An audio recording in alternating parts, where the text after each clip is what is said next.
জয় শ্রীহরি। সকলে সুস্থ আছেন, ভালো আছেন, আশা করছি সকলে অনেক সুস্থ আছেন, ভালো আছেন। ভালো থাকুন, ভগবানের কাছে সেটাই প্রার্থনা করি। আপনারা সকলেই যেন খুব সুস্থভাবে ভালোভাবে জীবনযাপন করতে পারেন। আজকে আপনাদেরকে খুব ভালো একটা তথ্য দিতে চলেছি। এটা হচ্ছে, কাউকে যদি মনের মতো পেতে চান, আপনার বশে থাকবে সেটা চান, তাহলে অবশ্যই এই একটি গাছের শিকড়ের কথা বলছি, সেটা আপনারা যেভাবে বলছি সেই নিয়ম মেনে ব্যবহার করবেন। দেখবেন আপনার বশে থাকবে। আপনার ঘরের মানুষ বা বাইরের কোনো মানুষ হয়তো চাইছেন আপনি যে আপনার বশে থাকুক, সে আপনার কথা মতো সে চলুক, তাহলে অবশ্যই এই শিকড়টা ব্যবহার করতে পারেন। দেখুন, আপনারা বহু জায়গায় যান, বহু টাকা পয়সা খরচা করেন, অনেক জ্যোতিষের কাছে বা অনেক গুণিন যারা আছেন, যারা গণৎকার আছেন, তাদের কাছে যান, সেখানে গিয়ে অনেক টাকা পয়সা খরচা করেন। কিন্তু আমি যে আজকে শিকড়টার কথা বলছি, এটা একবার করে দেখবেন, অবশ্যই আমাকে কমেন্টে জানাবেন। তো এটা করতে হবে কি, যে গাছটার কথা বলছি, এই গাছটা হচ্ছে অপরাজিতা গাছ। অপরাজিতা গাছ দু রকমের, একটি সাদা আর একটি নীল, আবার একটি বেগনে কালারও আছে, তবে সেটার কোনো কাজ নেই। সাদা আর নীলের উপকারিতাটাই বেশি পাওয়া যায়। তো এখানে আমি আপনাদেরকে যেটা বলবো সেটা হচ্ছে সাদা অপরাজিতা গাছ। সাদা অপরাজিতা গাছ আপনারা আপনাদের গৃহে থাকলেও নিতে পারেন, এটা বন জঙ্গলেও হয়, সেখান থেকেও আপনারা নিতে পারেন। সাদা অপরাজিতা গাছ বনে জঙ্গলেও হয়, তো আপনাদের সন্ধানে যদি থাকে আপনারা সেখান থেকেও নিতে পারেন। আপনার গৃহে হয়তো আছে, সেখান থেকে নিতে পারেন, বা কারোর বাড়ি থেকে যদি নেন সেটাও নিতে পারেন, কোনো অসুবিধে নেই, কোনো বাধা নেই।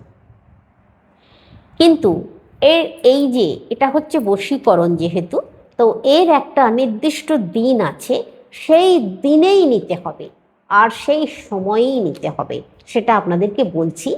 তো তার আগে বলি, এই গাছের শিকড় যেদিন আপনারা নেবেন, সেই যে সময়টা, যে দিনটার কথা বলবো, তো ওই ওই সময় আপনারা রাত্রি হলেও রাত্রিতেও নিতে পারেন, রাত 12টার পরেও আপনারা নিতে পারেন, কোনো অসুবিধে নেই। তো এই ক্ষেত্রে আমি আপনাদেরকে বলছি, যখন শিকড়টা নেবেন তখন গাছের গোড়া থেকে আপনারা পুরো শিকড়টা নিয়ে নিতে পারেন, গাছটাকে ফেলে দেবেন। না হলে যদি মনে করেন যে একটু শিকড় কেটে নেবেন, তাও নিতে পারেন। তবে সব থেকে বেস্ট হয় পুরো গাছটা তুলে পুরো শিকড়টা নিয়ে নেওয়া।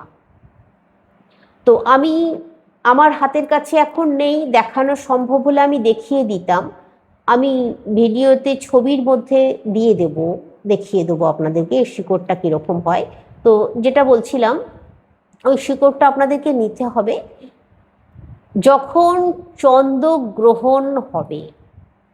চন্দ্রগ্রহণের সময়, ঠিক চন্দ্রগ্রহণ লেগেছে সেই সময়টা আপনাদেরকে দেখে নিতে হবে, পঞ্জিকা দেখে নিতে হবে।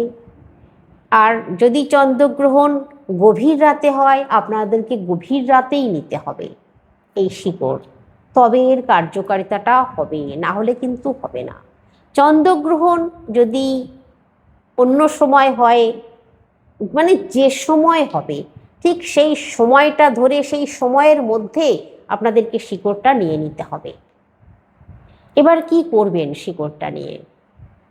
আর যেহেতু চন্দ্রগ্রহণ তো আর সব সময় হয় না, যখন হবে তখন আপনারা নেবেন। সেই জন্যই বলছি, পুরো গাছটার শিকড় আপনারা নিয়ে নেবেন, গাছটাকে ফেলে দেবেন, কোনো অসুবিধে নেই।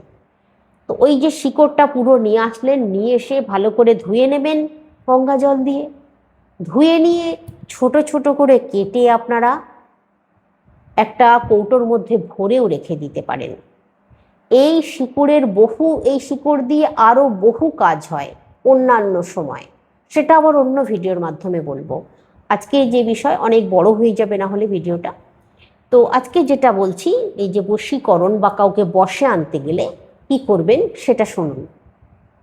তো ওই শিকড় আপনারা যত্ন করে রেখে দিতে পারেন, আপনারা অন্য সময় কাজে লাগাবেন। তো ওখান থেকে আপনি একটু শিকড় নিয়ে নেবেন, একটা লাল কাপড়ে আপনাকে বাঁধতে হবে, অন্য কোনো কাপড় নিলে চলবে না, লাল যে কোনো কাপড়, তার মধ্যে আপনারা ওই শিকড়টাকে বাঁধবেন। বেঁধে আপনারা যে কোনো সুতো দিয়ে পরতে পারেন, কোনো অসুবিধে নেই। আপনারা হাতে পরতে পারেন, গলায় পরতে পারেন, কোমরে পরতে পারেন, আপনার যেখানে সুবিধা হয় আপনি করুন, কিন্তু মনে রাখুন লাল কাপড় দিয়েই বাঁধতে হবে আর ধারণ করতে হবে। এবার বলি আপনাদেরকে, যখন লাল কাপড় দিয়ে ওই শিকড়টা বাঁধছেন তখন অবশ্যই যাকে আপনার বশে আনতে চাইছেন তার নাম আপনাকে 21 বার নিতে হবে। 21 বার ওই শিকড়টা লাল কাপড়ে বেঁধে হাতের মুঠোর মধ্যে নিয়ে 21 বার আপনাকে তার নাম নিতে হবে এবং প্রত্যেকবার নিঃশ্বাস ভেতরে নেবেন, নিয়ে মনে মনে নাম নেবেন, নিঃশ্বাস ছাড়বেন, আবার নিঃশ্বাস নেবেন, মনে মনে নাম নেবেন, নিঃশ্বাস ছাড়বেন। এইভাবে 21 বার তার নাম নিতে হবে। ভালো করে শুনুন, তা না হলে কার্যকারিতা হবে না, আপনারা আমাকে বলবেন যে কিছুই হলো না। ভালো করে যেভাবে যেভাবে বললাম সেইভাবে আপনাদেরকে করতে হবে। এবার আপনারা যে কোনো সুতো দিয়ে ধারণ করুন। তবে যখন শিকড় নেবেন বা এই কাজ করবেন একটু গোপনে গোপনে করবেন, চুপচাপ করবেন, যেন কেউ আপনাকে না দেখে, সেই দিকটা খেয়াল রাখতে হবে। এখানে আপনাদেরকে যে স্নান করে নিতে হবে বা কিছু এমন কোনো কথা নেই, বাধ্যতামূলক নয়, আপনারা নিতে পারেন। এবার যেটা বলবো আপনাদেরকে, এই যে শিকড়টা আপনারা নিলেন, ওই যে শিকড়গুলো রেখে দিলেন, ওই শিকড়গুলোকে কিন্তু ভালো করে যত্ন করে রেখে দিন, একটা কৌটোর মধ্যে রেখে চাপা দিয়ে রেখে দিন। আর এই যে কাজটা করলেন, এই কাজটাই যদি সার্থক না হন তাহলে পরে আবার ওই শিকড় দিয়েই আপনারা এই একই দিনে এই কাজ করবেন। একইভাবে হয়তো এই সময় সার্থক হলেন না, আপনার হয়তো কিছু ভুল হয়ে গেছে, সেই জন্য পরে আপনারা এই কাজটা করতে পারবেন। তো আজকে রাখছি, আগামী দিনে আরও ভালো ভালো তথ্য আনছি, সঙ্গে থাকবেন, আশা করছি উপকার পাবেন।